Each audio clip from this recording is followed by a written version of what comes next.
Hello, this is Bill Meridian speaking to you again from my office in Vienna, Austria. This is the second in a series of sound files that I'm posting describing the value of eclipses and the shadows they cast on the Earth, better known as eclipse paths. The first recording described the basics.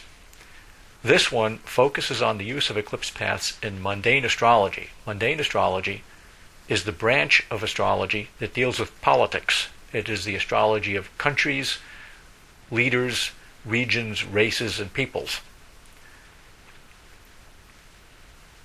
The first slide is that of the partial eclipse that occurred January 4th, 2011. Now, a partial eclipse has no path of totality because it's not total. In other words, the disk of the sun is not 100% blacked out. And what you're looking at are the areas on the Earth from which the eclipse was visible, or the areas in which there was a partial shadow. And you'll note that it runs right over the Middle East. And you'll note that Cairo, Tehran, or Baghdad are very close to one of the darker lines of the eclipse. Subsequently, as we know, the Middle East erupted. Now, why was this and how could it have been predicted?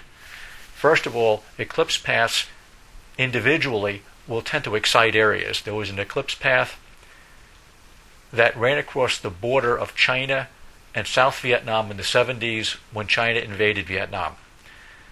There was an eclipse path that ran across the Pyrenees Mountains, the border between France and Spain, during which time there was a border dispute over taxation. There were people apparently crossing the border and buying goods tax-free and returning, and when the border agents tried to shut it down, there was violence. Now, you would not have known that unless you looked very hard at that region, and that is the nature of most eclipse paths. They excite people in the area, and it simply depends on what trends and frictions. It's very much like tectonic plates in the Earth. Where there's a fault line, if there's any sort of vibration or any movement, you can have an earthquake. So it simply depends on what's happening in that area at that time. But back to the question, why was this one so powerful? And the answer lies in the Saros cycle. This is a cycle of eclipses that lasts about 1,260 years.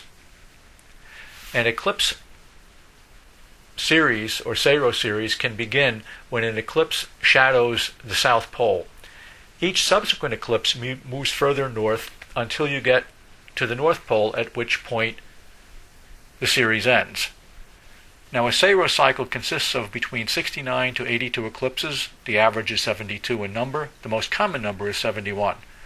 A lunar series ranges from 70 to 84, averaging 74.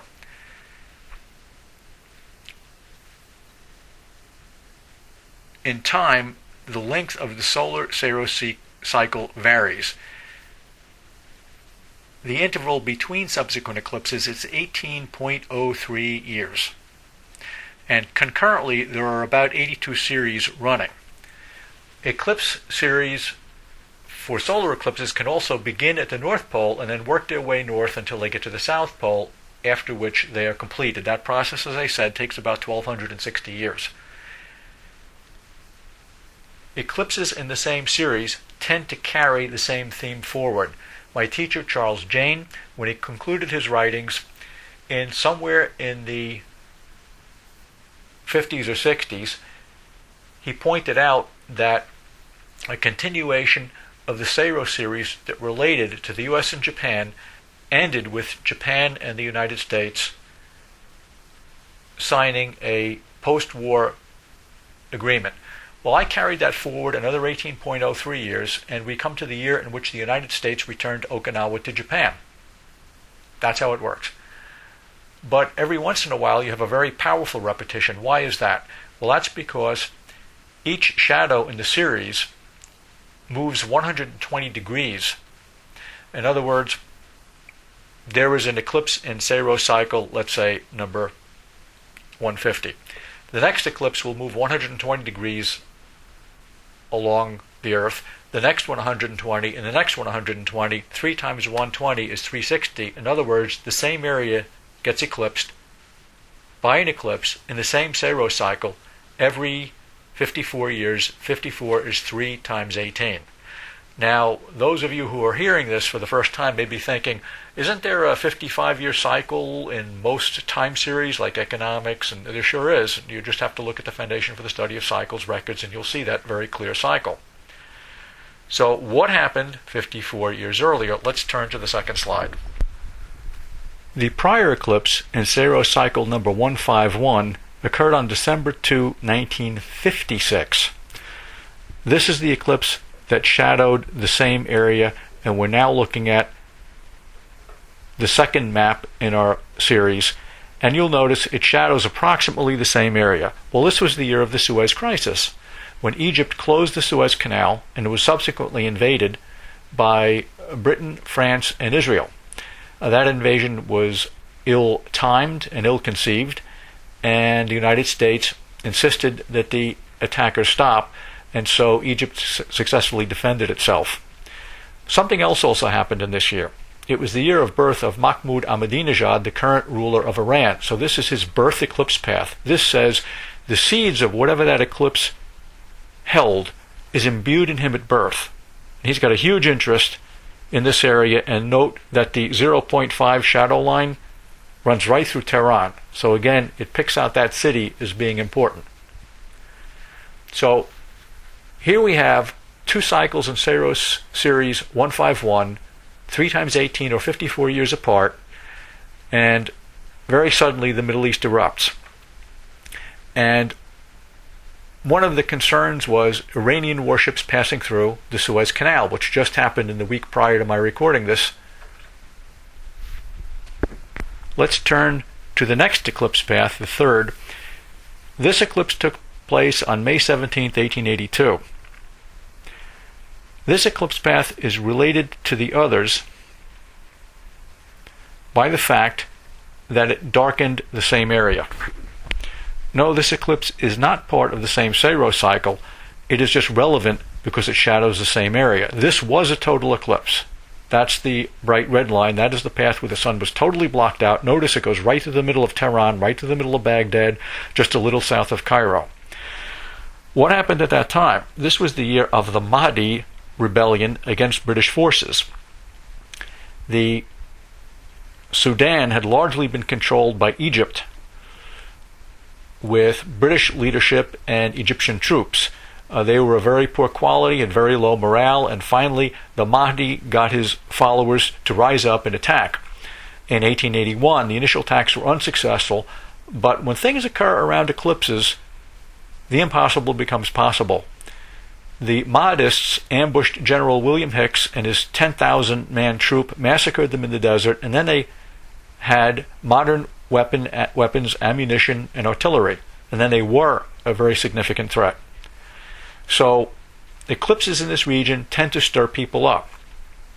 If we superimpose all 3 eclipses, you will see that this area is simply crisscrossed by lines from the 3 different eclipses, marking it as a very volatile area.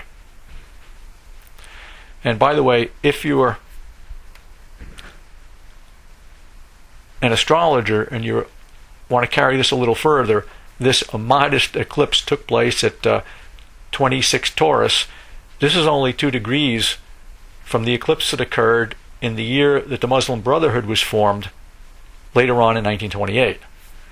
So eclipses in late degrees of fixed signs are related to activities in this area.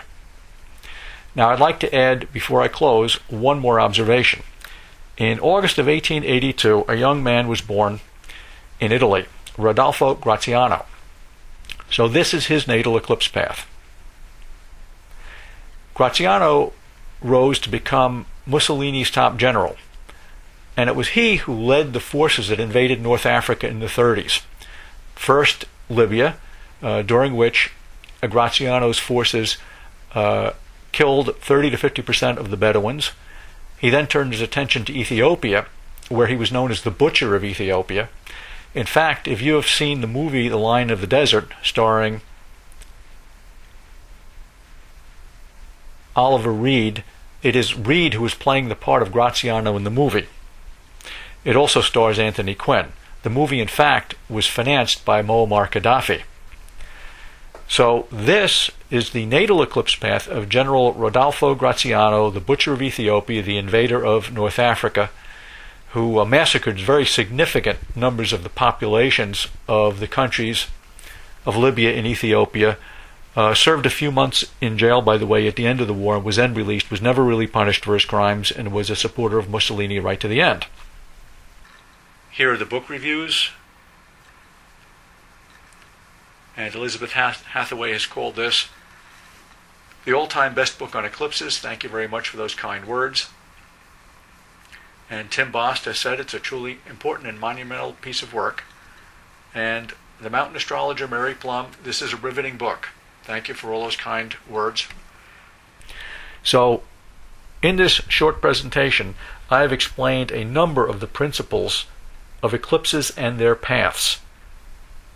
This is a continuation, as I said, of the first recording. This will be followed by subsequent recordings.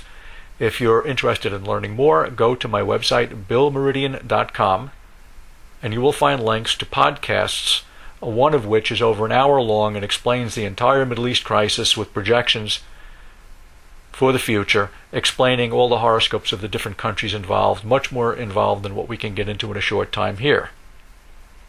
And you can also, at the website, purchase the book, The Predictive Power of Eclipse Paths, which contains all the information that you will need. Thank you very much, and talk to you next time.